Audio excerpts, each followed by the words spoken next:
FM 100.5 मेगाहर्ट्झवर आम्ही आकाशवाणीच्या धुळे केंद्रावरून बोलत आहोत. श्रोते हो, सायंकाळची ठीक 7:30 झाली आहेत. प्रसारित करीत आहोत शेतकरी बंधू आणि भगिनींसाठीचा कार्यक्रम किसानवाणी. किसानवाणी या कार्यक्रमाचे प्रायोजक आहेत कृषी आणि कृषक कल्याण मंत्रालय, भारत सरकार.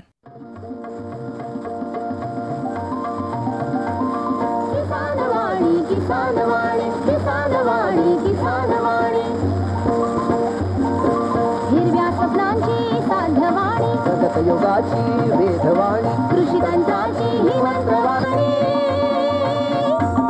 किसानवाणी, किसानवाणी, किसानवाणी. नमस्कार शेतकरी बंधू आणि भगिनींनो, किसानवाणी कार्यक्रमात आपले मनपूर्वक स्वागत आहे. हर जोखिम से निकल कर फसल आए, सुरक्षित हो जाए. फसल बीमा से हर किसान अब आत्मनिर्भर हो जाए. संकट के समय प्रधानमंत्री फसल बीमा योजना किसानों के लिए वरदान है. अब सूखा पड़े या बाढ़ आ जाए कोई डर नहीं. अब ओले पड़े या कीट पतंगे फसल खा जाए कोई फिक्र नहीं, क्योंकि हमने लिया है प्रधानमंत्री फसल बीमा. बुआई से फसल कटाई तक हर जोखिम का दावा, न्यूनतम प्रीमियम पर अधिकतम भुगतान का वादा. योजना से हर साल जुड़ रहे हैं 5 करोड़ से ज्यादा किसान. अब आपकी है बारी. नजदीकी कृषि कार्यालय, सहकारी समिति, बैंक शाखा, अधिकृत बीमा कंपनी या जन सेवा केंद्र में स्वेच्छा से करा सकते हैं पंजीकरण. फसल बीमा पोर्टल या फसल बीमा ऐप द्वारा भी कराया जा सकता है पंजीकरण. प्रधानमंत्री फसल बीमा योजना, आपकी फसलों का संपूर्ण सुरक्षा कवच. कृषि एवं किसान कल्याण मंत्रालय, भारत सरकार. प्रधानमंत्री शेतकरी मानधन योजना. मिळेल पेन्शनचा आधार, शेतकरी नाराही निराधार. सुखाशी नात जोडले जाई, म्हातारपण खुशाल होई. सुरक्षित होई अन्नदाता, सुरक्षित होई अन्नदाता. प्रधानमंत्री शेतकरी मानधन योजनेनं लघु आणि सीमांत शेतकऱ्यांचं भविष्य होईल सुरक्षित. आणि 60 वर्ष वयापासून 3,000 रुपयांची मासिक पेन्शन होईल सुनिश्चित. 55 रुपये ते 200 रुपयापर्यंत मासिक हप्ता देऊन प्रवेश करू शकतात 18 ते 40 वर्ष वयाचे शेतकरी. या अंशदायी योजनेत सरकार देईल बरोबरीचे योगदान. सर्व शेतकरी बंधू भगिनींनी या योजनेच्या लाभाकरिता जनसेवा केंद्रात जावे आणि आपले निशुल्क नोंदणीकरण करावे. प्रधानमंत्री शेतकरी मानधन योजना, अन्नदात्याच्या परिश्रमाचा आधार, पेन्शननं त्याचं भविष्य सुरक्षित साकार. कृषी आणि शेतकरी कल्याण मंत्रालयातर्फे जनहितार्थ जारी. शेतकरी बंधू आणि भगिनींनो, किसानवाणी कार्यक्रमात प्रसारित करीत आहोत कृषी संपदा या सदरांतर्गत बाजरी लागवड तंत्रज्ञान याविषयी प्राध्यापक VS गिरासे यांनी दिलेली माहिती. भलरी दादा भलरी भलरी भलरी भलगडी दादा भलरी. शेतकरी मित्रो, जगात बाजरीच्या उत्पादनामध्ये भारताचा मोठा वाटा आहे. साधारणतः 42% उत्पादकता भारतातून होत असते. यावर्षी अतिवृष्टीमुळे खरीपामध्ये बाजरीचं उत्पादनही कमी आलं आणि जी मालाची प्रत होती ती पण खालावली. त्यामुळे उन्हाळी हंगामामध्ये बाजरीचं पीक घेणं आणि जनतेसाठी चांगली बाजरी चांगल्या दरामध्ये उपलब्ध करणं एक संधी आहे. ह्या पिकासाठी मध्यम भारी पाण्याचा निचरा होणारी सुपीक जमीन आपण वापरायची आहे. 2 कुळवाच्या पाळ्या देऊन काडी कचरा वेचून जमीन तयार करायची. जमिनीला फळी मारून ढेकळे फोडून जमीन सपाट करायची आणि काडी कचऱ्याचा वापर कंपोस्ट खत तयार करण्यासाठी करायचा आहे. वाणाच्या बाबतीमध्ये संकरित वाणांमध्ये आदिशक्ती, महाशक्ती हे वाण उपलब्ध आहेत. सुधारित वाणाच्या बाबतीमध्ये ICTP 8203, ICMV 155, धनशक्ती असे वाण आहेत. आणि शेतकरी मित्रो, बाजरीच्या बाबतीमध्ये खाजगी कंपन्यांचे चांगले वाण उन्हाळी हंगामासाठी उपलब्ध आहेत. त्याचा आपण वापर करायचा आहे. यासाठी प्रत्येक हंगामामध्ये प्रत्येक पिकाच्या वाणांकडे आपलं लक्ष पाहिजे.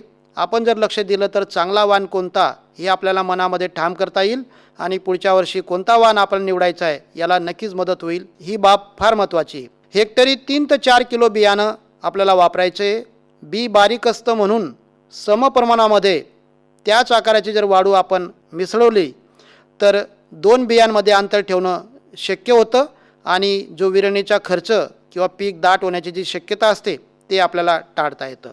पेरणी 2 चाळ्याच्या पांबरीने करायची. परत तिळीसारखंच बाजरीला पण घट्ट कॉम्पॅक्ट जमीन लागते. शेतकरी मित्र, जमीन अशी असेल तर रोपाची वाढ चांगली होते, पीक लोळत नाही आणि लवकर फुटवे येऊन पीक चांगलं येत असतं.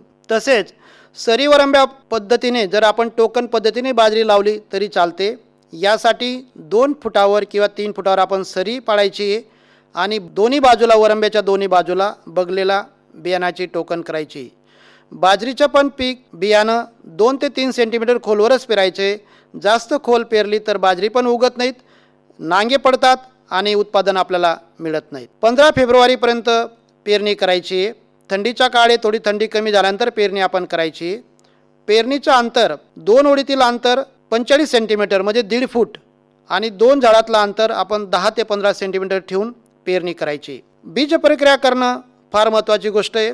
बाजरीच्या बाबतीमध्ये आपण संकरित वाण वापरतात आणि ते बाजारातून घेत असतात, त्याच्यामुळे त्याला रासायनिकाची प्रक्रिया केलेली असते, पण जैविक प्रक्रिया करणं महत्त्वाचं असतं. याच्यासाठी ॲझोस्परिलम किंवा ॲझोटोबॅक्टर कोणतंही एक वापरायचे 25 ग्रॅम प्रति किलोसाठी आणि दुसरं PSB 25 ग्रॅम प्रति किलोसाठी आपण गुळाच्या द्रावणामधून ही प्रक्रिया करायची. थोडंसं बियाणं वाढवायचं आणि मग पेरणी करायची. शेतकरी मित्रो, ही प्रक्रिया केल्यामुळे नत्र खताच्या बाबतीमध्ये आपण 15 ते 20% बचत करू शकतो आणि उत्पादनामध्ये 10 ते 15% वाढ झाल्याचं दिसून आलेलं आहे. तर कोणत्याही पिकाच्या बाबतीमध्ये जैविक प्रक्रिया करणं फार महत्त्वाचं आहे, फायदेशीर आहे. बाजरीसाठी रासायनिक खताचा विचार केल्यास 50 किलो नत्र, 25 किलो स्फुरद आणि 25 किलो पालास प्रति हेक्टरी आपल्याला द्यावं लागतं. यापैकी 25-25-25 नत्र स्फुरद पालास पेरणीच्या वेळेस 2 चाळ्याच्या पांबरीने खाली खत आणि वरून बियाणं आपण या पद्धतीनेच पेरणी करायची आणि राहिलेलं 25 किलो नत्र आपण 25 ते 30 दिवसाने साधारणतः बाजरीला फुटवे येतात त्यावेळेस आपण परत ते कोडप्याच्या मागे नळी बांधून किंवा पेरून द्यायचे. कोणत्याही परिस्थितीमध्ये रासायनिक खत फेकता कामा नये किंवा उघड्यावर टाकता कामा नये, ते व्यवस्थित खोलीवरच पेरून द्यायचे. आता ही 25-25-25 मात्रा जर आपल्याला द्यायची असेल तर यासाठी 170 किलो 15-15-15 सुपला आपण वापरलं तर ती मात्रा आपल्याला मिळते. समजा हे खत नसेल तर 1 गोणी युरियाची, 3 गोण्या सिंगल सुपर फॉस्फेटच्या आणि पाऊण गोणी म्युरेट पोटॅशची जर आपण एकत्र केली तर आपल्याला ती मात्रा मिळत असते. शेतकरी मित्र, कोणते खतं आहेत आणि त्या खतामध्ये कोणते अन्नद्रव्य आहेत, किती प्रमाणामध्ये आहेत हे समजून घेणं काळाची एक गरज बनलेली आहे आणि हे आपण कराच. उरलेलं नत्र आपण एक साधारणतः 25-30 दिवसाने युरियाची 1 गोणी आपण जर हेक्टरी लावली तर आपल्याला ती मात्रा मिळणार आहे. बाजरीला 2 कोळपण्या आणि 1 किंवा 2 खुरपणी करून पीक तणविरीत ठेवायचे. तण वेळेवर काढणं अधिक उत्पादन मिळण्यासाठी फार महत्त्वाची बाब आहे. पाण्याच्या बाबतीमध्ये एकूण 8 ते 10 पाण्याच्या पाळ्या लागतात. यामध्ये फुटवे येणे, पीक पोटरीत राहणे, फुलं येणे आणि दाणे भरणे या महत्त्वाच्या अवस्था आहेत. यावेळेस पाण्याचा ताण पडता कामा नये, नाहीतर उत्पादनामध्ये विपरीत परिणाम होत असतो. बाजरीच्या बाबतीमध्ये खोडमासी, केसाळ आळी ह्या केळींचा प्रादुर्भाव होतो आणि केवडा आणि आरगट रोगाचा प्रादुर्भाव होतो. तर योग्य प्रमाणामध्ये याचं नियोजन करून आपण त्याचं पण नियंत्रण करायचं आहे आणि या हंगामामध्ये बाजरीचं पीक घेऊन चांगली बाजरी आपण पिकवणं शक्य होणार आहे. धन्यवाद. भलरी दादा भलरी भलरी भलरी भलगडी दादा भलरी. शेतकरी बंधू आणि भगिनींनो, किसान वाणी कार्यक्रमात आत्ताच आपण कृषी संपदा या कार्यक्रमांतर्गत बाजरी लागवड तंत्रज्ञान याविषयी प्राध्यापक VS गिरासे यांनी दिलेली माहिती ऐकली. किसान वाणी कार्यक्रमात यानंतर प्रसारित करीत आहोत कृषी तंत्र या कार्यक्रमांतर्गत जनावरांमधील लंपी स्किन आजाराविषयी पशुसंवर्धन विभाग धुळेचे उपायुक्त डॉक्टर संजय विसावे आणि सहाय्यक आयुक्त डॉक्टर मिलिंद भनगे यांची रोशन जाधव यांनी घेतलेली मुलाखत.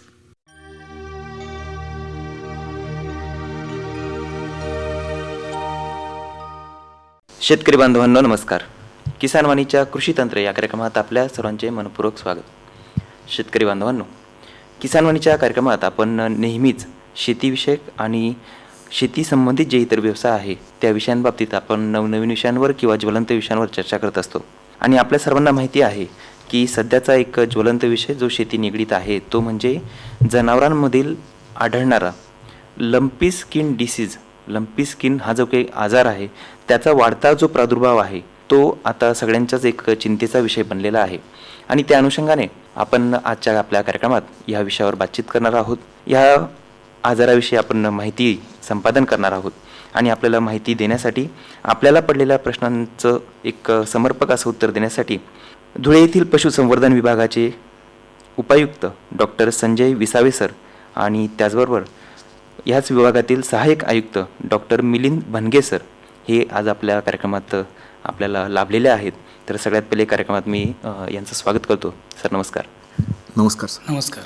विसावे सर, सगळ्यात पहिले कार्यक्रमाच्या सुरुवातीला ह्या आजाराबाबतीत एवढं गांभीर्य का आहे आणि खूप अशी माहिती संभ्रम आपल्या शेतकरी बांधवांमध्ये आपल्याला जाणवत आहे. तर सगळ्यात पहिले सध्याची जी काही ह्या आजाराबाबतीतली स्थिती आहे त्याबद्दल थोडं मार्गदर्शन करा. लंपी स्किन डिसीज हा एक चर्मरोग विषाणूचा एक आजार आहे. हा आजार भारतामधील हरियाणा तसेच इतर राज्यामध्ये राजस्थान, गुजरात, मध्य प्रदेश या राज्यामध्ये गायवर्ग आणि म्हैस वर्गामध्ये प्रामुख्याने जास्त प्रमाणात आढळतो. या रोगाचा प्रादुर्भाव झाल्यामुळे जनावरे आजारी पडत असतात. त्याचबरोबर त्यांना त्यांच्या डोळ्यातनं, नाकातनं, स्रावातनं विषाणू वाहत असतो.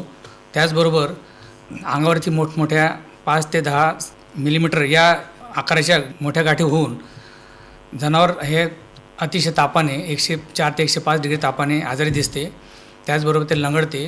दूध उत्पादनात त्यांची क्षमता कमी होते आणि असे आजारी जनावर जर उपचार न केल्यास ते मृत्युमुखी पडू शकते. आजारी जनावरांचे स्राव आणि त्यांचा इतर जनावरांशी संपर्क झाल्यानंतर ह्या दुसऱ्या जनावरांसुद्धा याचा संपर्क होतो आणि मुख्यत्वे एका जिल्ह्यातून दुसऱ्या जिल्ह्यात तसेच एका राज्यातून दुसऱ्या राज्यात जनावरांचे जे ट्रान्सपोर्टेशन होतं, वाहतूक होते, त्या माध्यमातून हा रोग पसरत असल्यामुळे याचं गांभीर्य सर्वसाधारणपणे गांभीर्य जास्त घेण्यात आलेलं आहे. श्रोते हो, आताच आपल्याला जसं विसावे सरांनी सांगितलं की ह्या रोगाचा प्रादुर्भाव जास्तीत जास्त करून जनावरांची जी ट्रान्सपोर्टेशन होतं, आदलाबदल स्थलांतरित होतं, त्याद्वारे जास्तीत जास्त याचा प्रसार होताना दिसून येत आहे. पुढचा प्रश्न मला भनगे सरांना विचारावासा वाटतो. सर, एकूणच जर हा आजार एका जागेवरून दुसऱ्या जागेवर दुसऱ्या जनावरांच्या स्थलांतराने किंवा त्यांच्या ट्रान्सपोर्टेशन होत असेल तर आपल्याकडे हा आजार कुठून आला? आणि प्रामुख्याने मला वाटतं हा आजार मागच्या वर्षीसुद्धा आपल्याकडे काही प्रमाणात फोफावला होता, त्यापेक्षा यावर्षी त्याचं गांभीर्य जास्त झालेलं दिसून येत आहे. तर कशा प्रकारे याचा प्रसार झालेला आहे त्याबद्दल काय सांगा? आपण म्हणताय ते खरं आहे. सन 2019 पूर्वी या आजाराचं आपल्याकडे कुठेही नावसुद्धा ऐकायला मिळत नव्हतं. तथापि परदेशातून साधारणपणे ओरिसा राज्यामध्ये, भारतातील ओरिसा राज्यामध्ये हा आजाराचा सर्वप्रथम रुग्ण पशुधनामध्ये दिसून आला आणि त्यानंतर महाराष्ट्रामध्ये 2019 साली गडचिरोली येथे पहिला रुग्ण आढळून आला होता पशुधनामधील. त्यानंतर हा आजार विषाणूजन्य असल्यामुळे आणि साहजिकच याचा प्रसार जो आहे तो संपर्काद्वारे, तसंच पशुधनाशी निगडीत असलेल्या ज्या छोटे छोट्या जीव आहेत, गोचीड, गोमाशा, लिखा, पिसवा, माशा यांच्या माध्यमातून या रोगाचा प्रसार होत असल्यामुळे खूप मोठ्या प्रमाणात सर्वदूर महाराष्ट्रामध्ये हा गेल्या वर्षी फैलावला होता. त्यावेळेस आपण या आजाराच्या बाबतीत खूप अनभिज्ञ होतो. तर त्यामुळं करोनाच्या बाबतीत जसं आपली घटना घडली की आपल्याला त्याविषयी काय करावं आणि काय न करावं याबाबत आपल्याला संभ्रम निर्माण होत होते, अशाच पद्धतीने या आजाराच्या बाबतीत देखील झाले होते. तथापि प्रतिबंधात्मक उपाय सर्वदूर पोहोचल्यामुळे यावर्षी आपण बघतो की भारतामधील इतर राज्यामध्ये जो रोगाचा प्रादुर्भाव तीव्रतेने झालेला दिसून आला, तितकी तीव्रता आज आपण महाराष्ट्र राज्यामध्ये झालेली दिसून येत नाही. ही एक सकारात्मक बाजू यावर्षी दिसून आली. विसावे सर, पशुधनाचा जेव्हा आपण उल्लेख करतो त्यात प्रामुख्याने आपण सगळ्यात पहिले आपल्याला संकल्पना जी आहे ती म्हणजे पण गाय, म्हैस यांची आपण धरतो. पशुधनामध्ये मोठ्या प्रमाणात आपल्या भारतामध्ये आपण शेळी, मेंढ्या, कुक्कुटपालन याचासुद्धा समावेश खूप मोठ्या प्रमाणात होत असतो. तर हा जो काही आजार आहे हा फक्त गाय, म्हैस यांच्यापर्यंतच आहे का याचा प्रादुर्भाव शेळी, मेंढ्यांपर्यंत सुद्धा होतो? तसं बघितलं तर हा जो विषाणू आहे हा कॅप्रेपॉक्स म्हणून विषाणू असून हा शेळ्या मेंढ्यातील देवीच्या रोगाचाच विषाणूशी संबंधित आहे. परंतु तो शेळ्या मेंढ्यांमध्ये काही पसरत नाही. तो गायवर्ग आणि म्हैसवर्गाच्याच प्रजातीमध्ये पसरतो आणि त्याच्यामध्ये तो संक्रमण करतो. याच्यानंतर एक महत्त्वाचा प्रश्न येतो आपल्याला. हे जेव्हा कळतं की हा आजार तर गाय आणि म्हैस या वर्गामध्येच जर होत असेल तर आजाराला जेव्हा आपल्याला ओळखायचं असतं, जेव्हा आपलं पशुधन हे बेचैन होतं, थोडंसं अस्वस्थ होतं आणि तिथून आपल्याला लक्षात येतं की आज चारा कमी खाल्ला आहे किंवा आपलं जे काही पशुधन आहे ते खूप वेळ उभं राहिलं आहे, बसत नाही आहे, आराम करत नाही आहे, जोरात श्वास घेत आहे, तर ह्या आजाराबाबतीत जे प्राथमिक लक्षणं आहेत ते कसे आहेत? ह्या आजाराचे विविध टप्पे काय आहेत? कुठल्या टप्प्यापर्यंत आपण तो लगेच ओळखला पाहिजे? भनगे सर काय सांगाल? पशुधनांमध्ये विशेषतः गोवर्गीय आणि म्हैसवर्गीय पशुधनामध्ये हा आजार प्रामुख्याने आढळतो. आजाराचा प्रसार मी आत्ताच उल्लेख केला होता की जे माध्यमं आहेत आणि संपर्क आहे यामधून आजार हा एका पशुपासून दुसऱ्या पशुपर्यंत पोहोचतो. सर्वप्रथम आजाराचा प्रादुर्भाव हा शरीरामध्ये झाल्यानंतर तो विशेष करून माशा किंवा डास यांच्या चावण्यामुळं आणि रक्तसंक्रमणाच्या माध्यमातून देखील हा आजार दिसून येतो झालेला. यावेळेला पशुधनामध्ये सर्वप्रथम ताप येतो. साधारण 3 ते 4 दिवस जास्त ताप, व्हायरेमिया जेव्हा असतो, विषाणूचं रक्तामधील चलनवलन जेव्हा चालू असतं त्यावेळेस व्हायरेमिया येतो आणि 3 ते 4 दिवसानंतर हळूहळू त्या विषाणूचं शरीरातील स्रावांमधून बाहेर पडणं सुरू होतं. याच वेळेला शरीरामध्ये होणाऱ्या बदलांमुळे अंगावर या आपल्याकडे साधारणपणे 2 ते 5 सेंटीमीटरपर्यंत इतक्या मोठ्या गाठी आपल्याला पशुधनाच्या अंगावर झालेल्या दिसून येतात. हे दिसायलाच इतकं ओंगळवाणं आणि विचित्र वाटतं की पशुधनाला कुठल्या प्रकारचा आजार झाला याविषयी जर पशुपालकाला माहिती नसेल तर अशा वेळेला देखील मोठ्या प्रमाणात थोडंसं एक गोंधळाची स्थिती निर्माण होते.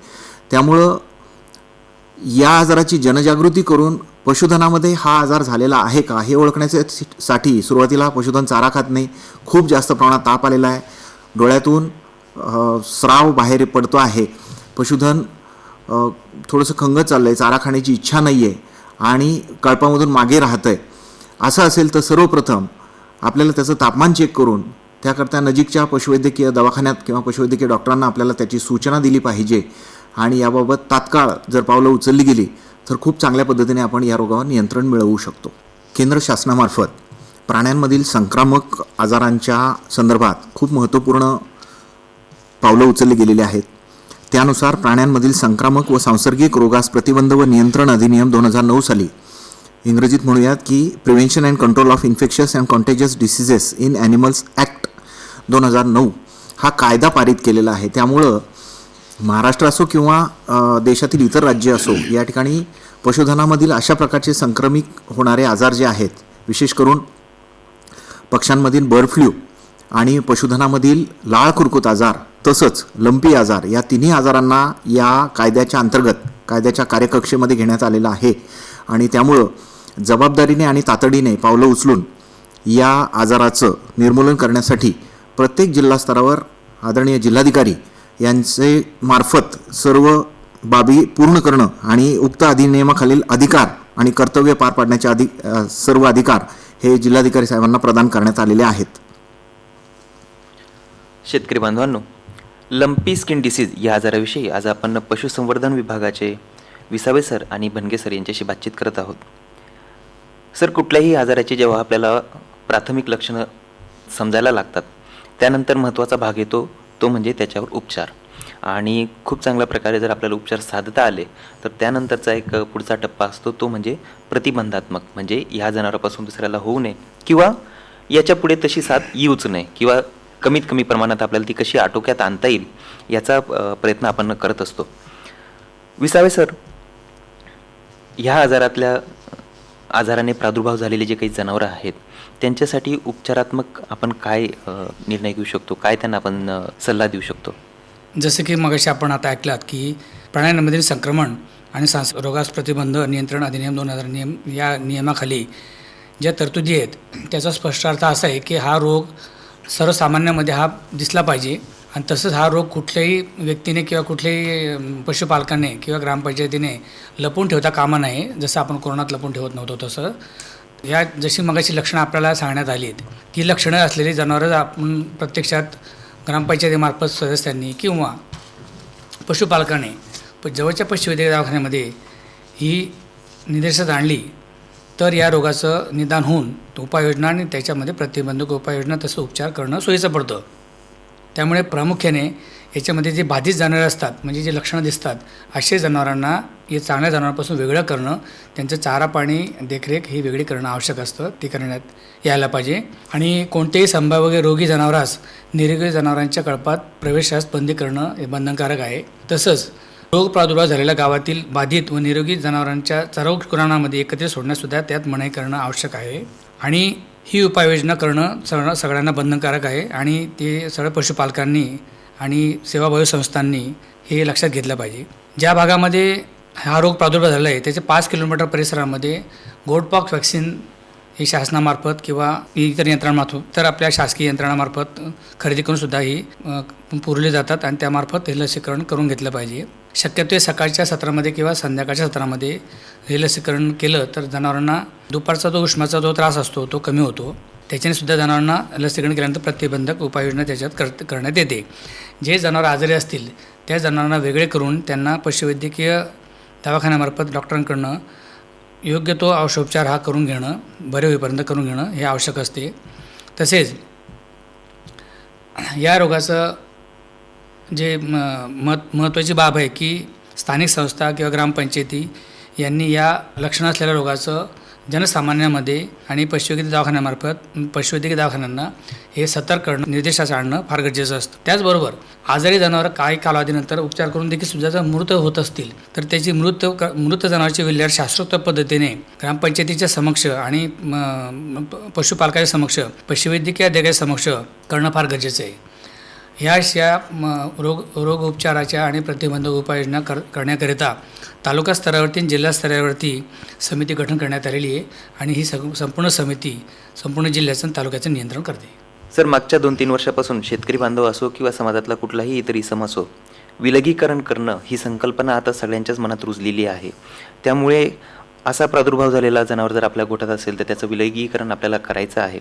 पण प्रामुख्याने एक महत्त्वाचा प्रश्न याच्यात येतो, तो म्हणजे पशुसंवर्धन ज्या कारणासाठी आपण सांभाळतो ते म्हणजे दुग्धोत्पादनासाठी. आणि असं एखादं दुग्ध जनावर जर असेल की ज्याला हा प्रादुर्भाव झालेला आहे तर त्याच्या दुधाचं काय? कारण जे वासरू आहे त्याला ते दूध दिलं जातं, जे अतिरिक्त दूध आपण मार्केटला विकतो, तर अशा दुधाची विल्हेवाट कशी लावावी, त्या दुधाचं काय करावं? भनगे सर, काय सांगाल? पशुपालकाच्या दृष्टीने दुग्ध व्यवसाय अत्यंत महत्त्वपूर्ण आहे आणि आपण जो विचारला प्रश्न तो देखील संयुक्तिक आहे. सर्वात महत्त्वाचं म्हणजे बाधित झालेलं जनावर आपल्याकडे गोठ्यामध्ये, आता अनेक असे आजार आहेत की ज्याच्यामध्ये पशुधनाला ताप येतो किंवा चारा खाणं बंद होतं, परंतु तो हाच आजार आहे का? कारण आजच्या काळामध्ये संसर्गजन्य अशा स्वरूपामध्ये अनेक जिल्ह्यांमध्ये महाराष्ट्रामध्ये हा आजार पसरलेला आहे. त्याच्यामुळं पहिली शंका घ्यायला तर निश्चितच वाव आहे की त्या ठिकाणी तो लंपी स्किन आजार, लंपी चर्मरोग त्या पशुधनाला झालेला आहे किंवा कसे. तर इतरही लक्षणं आपण पशुवैद्यकाच्या मदतीने जाणून घेऊन सुरुवातीला त्याच्यावर उपचार करणं. पहिलं म्हणजे विलगीकरण.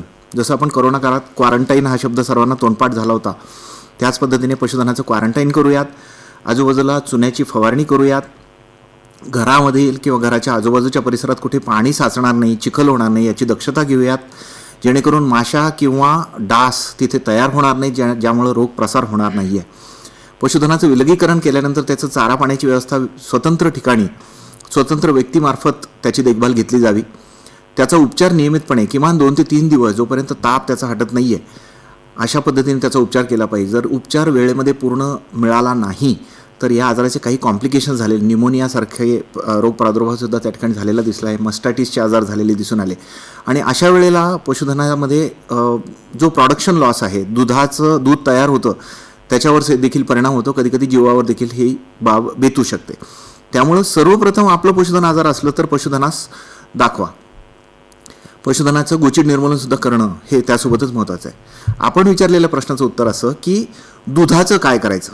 सांगायला हरकत नाही की दुधामधून असा विषाणू माणसापर्यंत किंवा वासरापर्यंत जात नाही, कारण माणसामध्ये कधीही धारोष्ण दूध पिलं जात नाही आहे. सध्या 70 डिग्री तापमानाला केवळ 3 मिनिटांकरता सुद्धा दूध उष्ण केलं गेलं तरी हा विषाणू नष्ट होत आहे.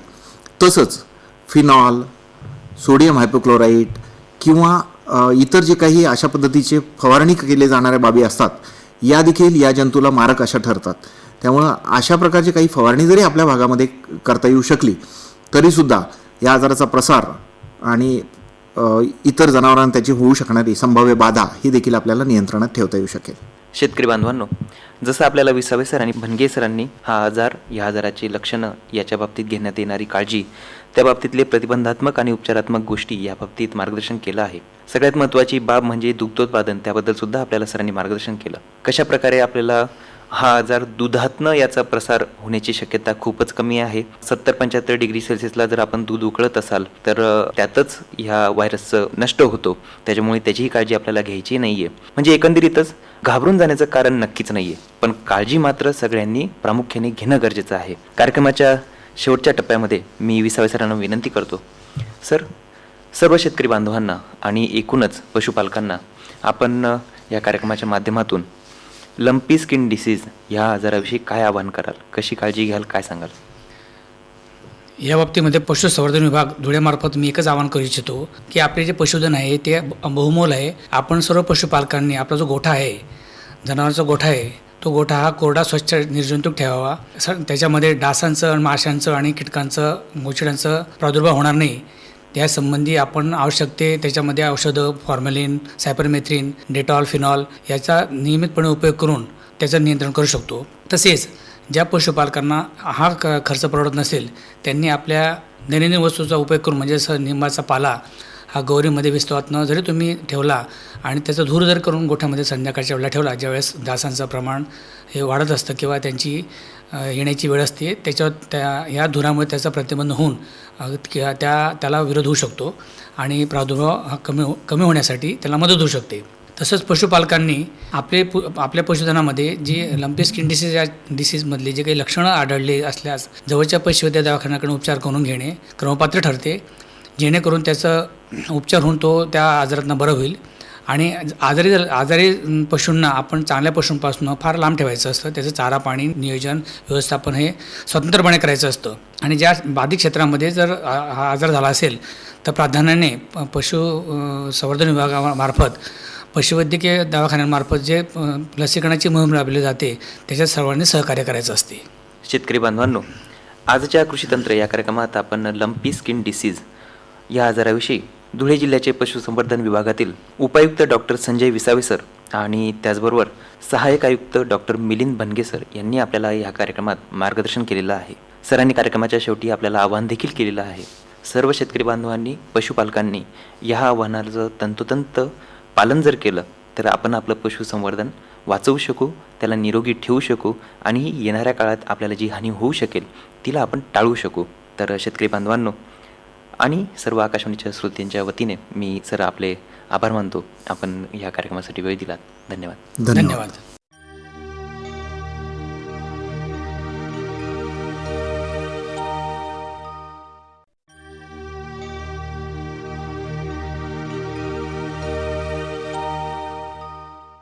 शेतकरी बंधू आणि भगिनींनो, किसान वाणी कार्यक्रमात आत्ताच आपण कृषी तंत्र या कार्यक्रमांतर्गत जनावरांमधील लंपी स्किन आजाराविषयी पशुसंवर्धन विभाग धुळेचे उपायुक्त डॉक्टर संजय विसावे आणि सहाय्यक आयुक्त डॉक्टर मिलिंद भनगे यांची रोशन जाधव यांनी घेतलेली मुलाखत ऐकली.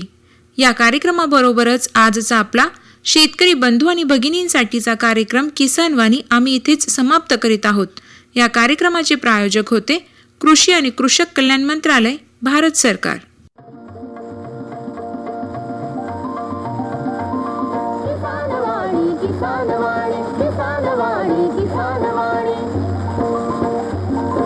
हिरव्या स्वप्नांची साध्यवाणी, प्रगत योगाची वेधवाणी,